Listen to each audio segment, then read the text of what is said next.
Assalamualaikum warahmatullahi wabarakatuh. Selamat datang di Teman Mimpi Abu Nawas, tempat berkumpulnya kisah-kisah lucu, unik, dan penuh hikmah dari sang legenda cerdik Abu Nawas. Dikisahkan, pada suatu hari Raja Harun ar-Rasyid sedang duduk di balariung istana. Para menteri, ulama, dan cendekiawan berkumpul mengelilinginya. Tiba-tiba seorang ulama yang terkenal sombong berdiri sambil berkata, "Wahai Baginda, hamba mendengar bahwa Abu Nawas selalu bisa menjawab segala pertanyaan. Maka izinkan hamba menguji dia dengan pertanyaan paling sulit." "Apa pertanyaanmu, wahai menteri?" tanya Baginda Raja. "Ini pertanyaan yang mustahil, Baginda. Seperti apakah bentuk Tuhan itu?" Semua orang terperanjat. Pertanyaan itu terdengar mustahil. Sebagian berbisik, kali ini Abu Nawas pasti terjebak. Tak mungkin ia bisa menjawab tanpa menyesatkan. Raja pun tersenyum licik. "Panggil Abu Nawas ke istana. Mari kita lihat kecerdikannya." Beberapa saat kemudian Abu Nawas datang dengan wajah tenang, mengenakan jubah lusuh dan sorban sederhana. Ia memberi salam lalu duduk bersila. Raja berkata, "Abu Nawas, hari ini engkau akan diuji. Katakanlah kepada kami, seperti apakah bentuk Tuhan? Jika engkau menjawab salah, nyawamu taruhannya." Semua mata tertuju padanya. Abu Nawas menunduk sejenak, seolah berpikir keras. Lalu ia berkata, "Baginda Raja, sebelum hamba menjawab, izinkan hamba meminta sesuatu. Tolong bawakan sebuah gelas kosong." Para prajurit segera mengambilkan gelas. Abu Nawas menunjuk gelas itu. "Baginda, bisakah engkau menuangkan seluruh air sungai Tigris ke dalam gelas kecil ini?" Raja terkejut. "Mana mungkin, Abu Nawas. Gelas ini kan kecil. Sungai Tigris begitu luas dan dalam." Abu Nawas tersenyum. "Kalau begitu, bagaimana mungkin otak manusia yang sekecil ini bisa menampung gambaran bentuk Tuhan yang maha besar?" Semua yang hadir terdiam. Ulama yang menantang tadi mendengus, tapi Abu Nawas belum selesai. Abu Nawas melanjutkan dengan suara lantang, "Manusia hanya bisa mengenal Tuhan lewat tanda-tandanya, bukan lewat rupa. Lihatlah matahari. Siapa yang bisa menatapnya lama-lama tanpa silau? Kalau matahari saja tidak bisa kita pandang utuh, apalagi sang pencipta matahari. Jadi bertanyalah dengan rendah hati, bukan dengan kesombongan. Tuhan bukanlah boneka yang bisa digambarkan sesuai hati manusia." Raja Harun tertawa keras. "Benar juga katamu, Abu Nawas. Pertanyaanmu terbalik, wahai ulama.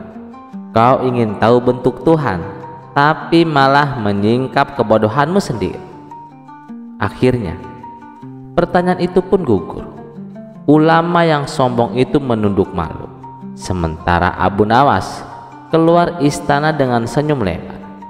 Orang-orang di pasar pun berbisik-bisik kagum. Abu Nawas sekali lagi selamat dari jebakan. Bahkan dengan gelas kosong ia mampu mengajarkan kebijaksanaan. Dan sejak hari itu semakin banyak orang yang sadar, bertanya soal Tuhan bukan untuk pamer kepandaian, melainkan untuk merendahkan diri. Cerita selanjutnya. Raja Harun ar-Rasyid duduk di singgasananya dengan senyum penuh kelicikan. Ia tak pernah bosan menguji kecerdasan Abu Nawas.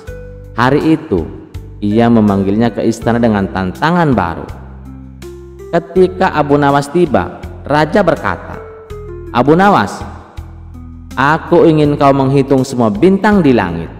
Jika kau bisa melakukannya, aku akan memberikanmu hadiah besar. Tapi jika tidak, kau akan dianggap tidak lagi cerdik dan akan dihukum." Abu Nawas mengelus janggutnya dan menjawab, "Ampun Baginda, menghitung bintang di langit itu sangat mustahil Baginda." Raja tersenyum penuh tipu daya. "Jadi kau menolak Abu Nawas?" "Tidak Baginda, tidak, hamba tidak menolak." "Baiklah Baginda, saya akan melaksanakan tugas ini."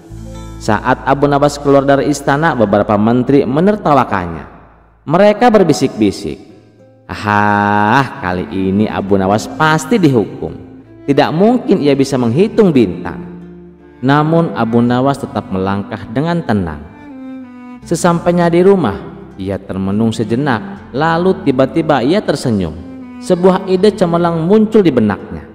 Tanpa membuang waktu, ia pergi ke pantai dan mengambil satu karung penuh pasir halus. Ia menggotong karung itu pulang dengan penuh keyakinan. Keesokan harinya Abu Nawas kembali ke istana dengan membawa kantong berisi pasir. Semua orang di istana menatapnya dengan penuh rasa penasaran. Raja menatapnya dengan sinis. "Abu Nawas, apakah kau sudah melaksanakan tugas yang aku berikan?" Abu Nawas tersenyum lebar. "Tentu saja sudah Baginda." Raja mengangguk. "Lalu, berapa jumlah bintang di langit?" Dengan penuh percaya diri, Abu Nawas meletakkan kantong berisi pasir di hadapan raja. "Baginda, semua bintang di langit ada di dalam karung ini." Semua orang terkejut dan mulai berbisik-bisik.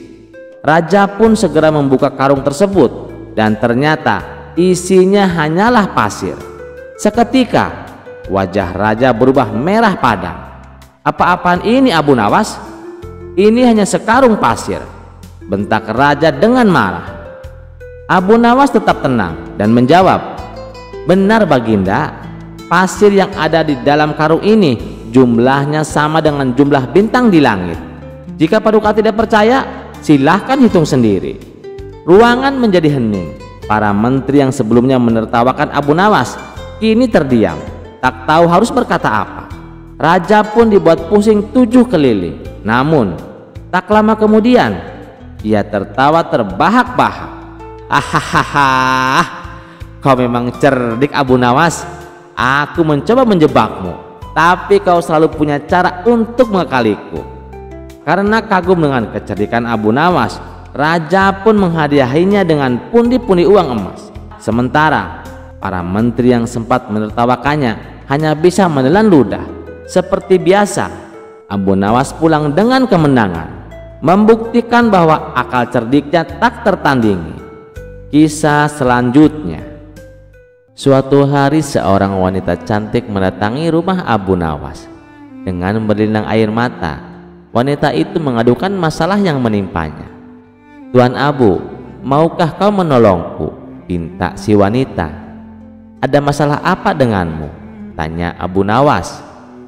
"Aku telah mengandung bayi dalam rahimku, tapi aku tak punya suami," jawab si wanita. "Kau telah berbuat zina?" tanya Abu Nawas kembali. "Tidak Tuan, demi Allah tidak. Bayi dalam kandungan ini akibat pemerkosaan. Beberapa bulan yang lalu aku telah diperkosa oleh orang yang tidak dikenal," jawab si wanita. "Lalu apa yang bisa aku bantu?" tanya Abu Nawas kembali. "Aku ingin Tuan jadi suamiku. Aku malu Tuan, aku punya anak tapi tak ada ayahnya. Orang-orang pasti akan mengira aku bukan wanita baik-baik," kata si wanita. Karena merasa kasihan, Abu Nawas pun menyanggupi permintaannya. 3 bulan kemudian tersiar kabar kalau wanita tersebut melahirkan. Ketika ditanya orang-orang siapa suaminya, wanita itu menyebutkan nama Abu Nawas. Ia mengaku sudah 3 bulan dinikahi. Sontak kabar ini pun menjadi gempar. Abu Nawas kini menjadi buah bibir di masyarakat. Ada yang menggunjingnya, ada pula yang menghujatnya. Akan tetapi Abu Nawas sama sekali tak menghiraukannya. Ia tak mau ambil pusing mendengar kabar tersebut. Hingga suatu ketika ada salah satu sahabatnya yang memberanikan diri bertanya kepada Abu Nawas. "Maaf kawan, saya ingin bertanya sesuatu kepadamu," kata sahabatnya. "Mau tanya apa?" balas Abu Nawas. "Apa benar wanita yang melahirkan itu istrimu? Tanya sahabatnya. Iya benar. Memangnya kenapa? Tanya balik Abu Nawas. Tidak apa-apa. Saya hanya ingin memastikan. Kalau boleh tahu, sudah berapa lama menikah? Tanya sahabatnya. Kurang lebih 3 bulan, jawab Abu Nawas.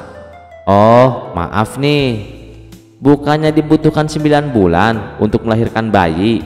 Tanya sahabatnya. Iya, itu benar, jawab Abu Nawas. Lalu, bagaimana kau bisa punya anak hanya dalam 3 bulan? Tanyanya kembali. Itu hitungan sederhana. Sekarang tanya balik sama kamu. Aku sudah berapa lama menikahi wanita itu? Tanya balik Abu Nawas. 3 bulan, jawab sahabatnya. Sudah berapa lama wanita itu menikah denganku? Tanya Abu Nawas kembali. 3 bulan, jawab sahabatnya. Setelah kami menikah, sudah berapa lama bayi itu dalam kandungan? 3 bulan juga, jawab sahabatnya. Nah, itu dia.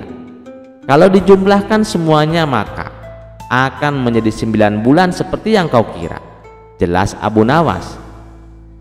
Sahabatnya pun menjadi bengong mendengar penjelasan Abu Nawas. Kisah selanjutnya. Pada suatu pagi raja mengajak Abu Nawas berjalan-jalan di padang pasir. Para pengawal dengan sigap telah menyiapkan 2 ekor unta yang gagah untuk mereka tunggangi. Sang raja melirik Abu Nawas dan berkata, "Naiklah Abu Nawas." Tanpa ragu, Abu Nawas menaiki untanya dengan hati-hati. Ia berusaha menjaga keseimbangan agar tidak mendahului baginda raja. Baginya, etika di hadapan penguasa adalah hal yang paling penting. Di tengah perjalanan, sang raja memecah keheningan dengan sebuah pertanyaan. "Abu Nawas, apakah kau sudah menikah?" "Iya baginda," jawab Abu Nawas dengan sopan. Sang raja mengangguk lalu bertanya lagi, "Dengan perawan atau janda?" "Dengan janda baginda," jawab Abu Nawas tanpa ragu. Raja mengerutkan kening, merasa heran dengan pilihan sahabat cerdiknya itu. "Mengapa tidak menikahi seorang perawan saja? Engkau bisa bermain dengannya dan ia bisa bermain denganmu." Abu Nawas tersenyum tipis, lalu dengan nada tenang ia menjawab, "Baginda, aku ini memiliki banyak saudari perempuan. Jika aku menikahi seorang janda, maka ada seseorang yang bisa mengurusi mereka, menyisir rambut mereka, serta merawat mereka seperti seorang ibu. Sedangkan seorang gadis perawan biasanya lebih senang bermain-main, berbeda dengan seorang janda yang telah memahami pahit manisnya kehidupan berumah tangga." Mendengar jawaban itu, raja terdiam sejenak. Ia kemudian tertawa kecil dan mengangguk penuh kagum. "Abu Nawas, engkau memang selalu punya alasan yang bijak di balik setiap keputusanmu. Pesan yang dapat kita petik dari kisah ini adalah bijaklah dalam mengambil keputusan, karena pilihan yang didasarkan pada pertimbangan matang akan membawa manfaat tidak hanya bagi diri sendiri, tetapi juga bagi orang-orang yang di sekitar kita." Kisah selanjutnya. Pada suatu malam yang sunyi di bulan puasa, Abu Nawas termenung sendirian meratapi nasibnya. Gaji dari kerajaan belum juga dibayarkan karena kondisi kerajaan sedang krisis, sementara Lebaran semakin dekat. Dalam hatinya ia bergumam, "Aduh, hari terus berganti, siang lagi malam lagi, siang lagi malam lagi, tapi aku tetap saja tak punya uang. Rokok pun tak terbeli, apalagi baju baru buat anak istri. Bagaimana ini?" Tiba-tiba sebuah ide cemerlang muncul di benaknya. Keledai satu-satunya terpaksa harus ia jual. Tanpa menunggu lama, ia membawa keledainya ke kuburan saat tengah malam. Setibanya di sana, ia berdiri tegak dan berseru lantang, "Wahai penghuni kuburan, siapa yang mau membeli keledai ajaibku?" Tiba-tiba dari balik nisan yang gelap muncul sosok pocong. Pocong itu menatap Abu Nawas dengan heran dan bertanya, "Wahai manusia, Ada apa kau berteriak-teriak di sini? Kenapa kau mencari kami?" Abu Nawas tersenyum dan berkata, "Aku ingin menjual keledai ajaib ini. Tapi kemana teman-temanmu yang lain, Cong? Kenapa kau sendirian di sini?" Pocong menghela napas sebelum menjawab, "Teman-temanku sedang sibuk berjaga malam. Aku saja yang kebetulan lewat di sini." Ia kemudian terdiam sejenak, menatap Abu Nawas dengan rasa penasaran, lalu bertanya, "Tapi kenapa kau ingin menjual keledai ini kepadaku?" Abu Nawas berpikir sejenak. Jika aku mengatakan bahwa aku butuh uang, pasti mereka akan menertawakanku karena tahu aku orang miskin. Maka dengan senyum liciknya ia berkata, "Aku hanya kasihan melihatmu, Cong. Kau harus berjalan dengan cara meloncat-loncat. Tidakkah kau lelah?" Pocong menghela napas panjang. "Ya, tentu saja melelahkan. Tapi ini sudah kodrat kami sebagai pocong." Abu Nawas mengangguk, lalu melanjutkan, "Nah, daripada kau lelah meloncat-loncat terus, lebih baik kau beli keledaiku ini. Harganya murah, hanya 1000 dinar." Pocong menatap keledai itu dan berkata, "1000 dinar? Itu mahal sekali. Di pasar, keledai biasa harganya hanya 100 dinar." Abu Nawas tertawa kecil. "Tapi ini bukan keledai biasa, Cong. Ini keledai ajaib. Kau bisa menaikinya dan pergi kemana saja tanpa harus meloncat-loncat." Setelah berpikir sejenak, pocong akhirnya setuju. "Baiklah, aku beli," katanya. Tiba-tiba sebuah peti hitam muncul di depan Abu Nawas, dan di dalamnya terdapat 1000 dinar emas. Dengan penuh kegembiraan, Abu Nawas segera mengambil uang itu dan pergi meninggalkan kuburan. Sesampainya di rumah, ia tertawa sendiri sambil bergumam, "Dasar pocong, mana ada pocong bisa naik keledai? Kan kita sudah beda alam." Dan benar saja, di kuburan pocong berusaha menaiki keledai tersebut, tapi setiap kali mencoba, tubuhnya yang tak berwujud selalu tembus begitu saja. Sementara itu, Abu Nawas tidur nyenyak dengan kantong penuh uang, puas dengan kelicikannya. Kisah selanjutnya.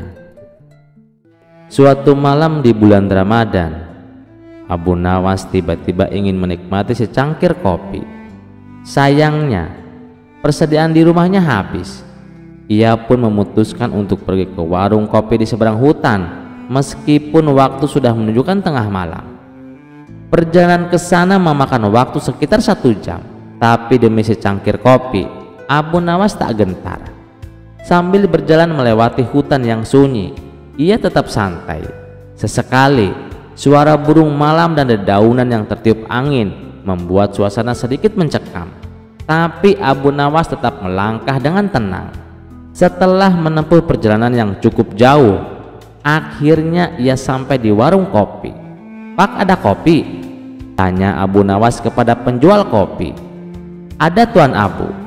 Mau diminum di sini atau dibungkus?" jawab sang penjual. "Dibungkus saja, buat nemenin sahur nanti," ujar Abu Nawas. Sang penjual kopi keheranan.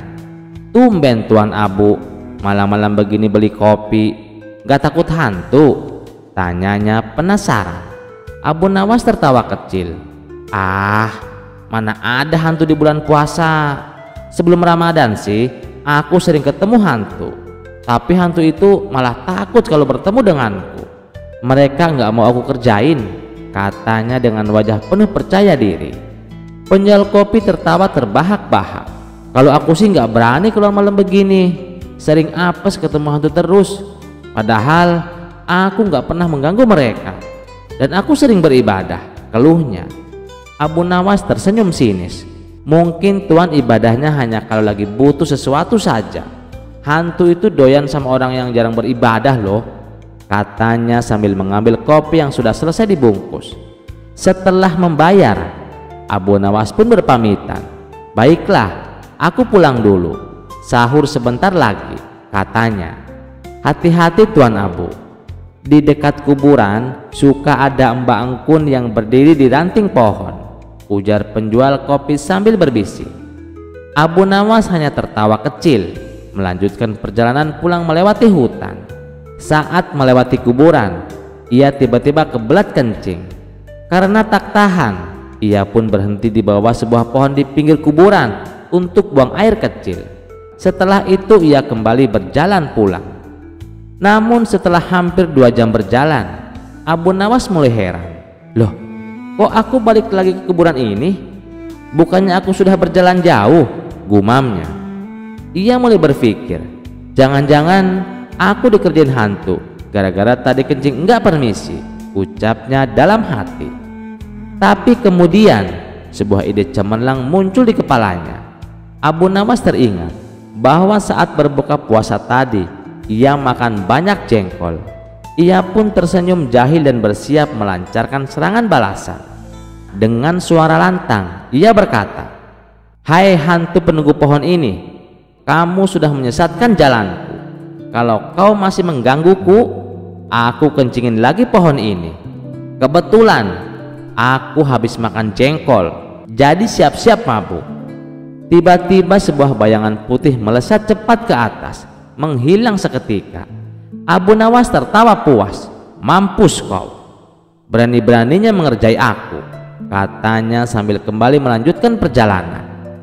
Kali ini jalannya terasa lebih lancar. Hanya butuh 1 jam, akhirnya ia sampai di rumah tepat waktu untuk sahur. Dengan santai ia duduk menyeruput kopi yang tadi dibelinya sambil menikmati sebatang rokok. "Aduh, malam ini benar-benar nikmat," gumamnya sambil tertawa puas. Kisah selanjutnya. Bulan Ramadan telah tiba. Kota penuh dengan semangat ibadah dan aroma makanan lezat menjelang berbuka puasa. Di sudut pasar, para pedagang takjil sibuk menjajakan dagangan mereka. Ada yang menjual kurma, bubur, manisan, hingga roti khas Timur Tengah. Suatu sore Abu Nawas berjalan-jalan mencari takjil. Ia melihat sebuah gerobak dengan spanduk besar bertuliskan, "Takjil murah, hanya 1 dinar." Mata Abu Nawas langsung berbinar. "Wah, murah sekali ini. Biasanya takjil di sini mahal, tapi ini cuma 1 dinar. Aku harus membelinya," gumamnya. Dengan langkah cepat Abu Nawas mendekati penjualnya. Seorang pria bertubuh gemuk dengan senyum ramah. "Tuan, apakah takjilnya masih ada?" tanya Abu Nawas. "Tentu saja, masih banyak. Silahkan dibeli," jawab si penjual dengan senyum lebar. "Baiklah, saya beli takjilnya. Tolong buatkan 1 porsi," kata Abu Nawas. Si penjual bertanya, "Tuan ingin isi berapa kurma dalam takjilnya?" Abu Nawas mengernyitkan dahi. "Memangnya ada pilihan isi?" Si penjual mengangguk. "Ya tuan, kami punya takjil isi bebas, minimal 1 buah kurma, selebihnya terserah Anda." Abu Nawas berpikir, kalau murah begini lebih baik ambil yang agak banyak saja. Lalu ia berkata, "Baiklah, saya ingin yang isi 5 buah kurma."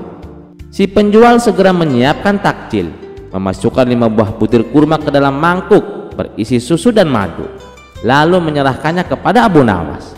Abu Nawas mengeluarkan uang 1 dinar dan memberikannya kepada si penjual. Namun begitu menerima uang itu, si penjual mendelik dan berkata, "Tuan, uangnya kurang." "Apa? Kurang? Bukankah harganya 1 dinar?" tanya Abu Nawas bingung. Si penjual tersenyum penuh kemenangan. "Benar tuan, tapi 1 dinar untuk takjil yang berisi 1 buah kurma. Tuan memesan isi 5, jadi harganya 5 dinar. Mata Abu Nawas langsung membelalak. "Astagfirullah, jadi kau menjual takjil dengan sistem harga per butir kurma? Kenapa tidak kau tulis dengan jelas?" protes Abu Nawas. Si penjual tetap tersenyum. "Saya sudah tulis tuan, takjil murah 1 dinar. Itu benar kan? Saya tidak menipu. Hanya saja Anda tidak bertanya lebih dahulu." Abu Nawas merasa tertipu, tapi ia tahu ini bukan penipuan biasa, melainkan kecerdikan si penjual dalam bermain kata-kata. Akhirnya Abu Nawas terpaksa membayar 5 dinar. Namun dalam hatinya ia bersumpah, Besok aku akan kembali dan membalas trik licik ini. Keesokan harinya, Abu Nawas kembali ke pasar dan melihat si penjual masih menjajankan dagangannya. Kali ini Abu Nawas tersenyum penuh keyakinan. "Tuan, saya ingin membeli takjil 1 dinar, isi 5 buah kurma," katanya dengan tenang. Si penjual senang karena Abu Nawas kembali, lalu segera menyiapkan takjilnya. Setelah selesai, Abu Nawas menerima takjilnya dan berkata, "Terima kasih, sekarang saya ingin membeli lagi 1 dinar untuk 1 buah kurma." Si penjual mengangguk dan menyiapkan lagi 1 porsi. Lalu Abu Nawas mengulanginya lagi dan lagi dan lagi. Setelah membeli 5 porsi secara terpisah, Abu Nawas kini membeli 5 buah kurma dan 5 mangkuk terpisah. Tetapi ia hanya membayar 5 dinar, bukan 25 dinar. Si penjual terdiam, wajahnya berubah kecut. Ia sadar bahwa ia telah dikerjain oleh Abu Nawas. Abu Nawas tersenyum dan berkata, "Nah, sekarang aku tidak merasa rugi lagi. Hukum jual beli harus adil, bukan?" Jamaah yang melihat kejadian itu tertawa terbahak-bahak. Si penjual takjil akhirnya mengakui kecerdikan Abu Nawas dan mengubah spanduknya agar lebih jelas tertulis harga per kurma, agar tak ada lagi yang tertipu atau membalasnya seperti Abu Nawas. Terima kasih sudah mendengarkan cerita ini. Sampai jumpa di cerita selanjutnya. Jangan lupa like, share, dan subscribe channel Teman Mimpi. Wassalamualaikum warahmatullahi wabarakatuh.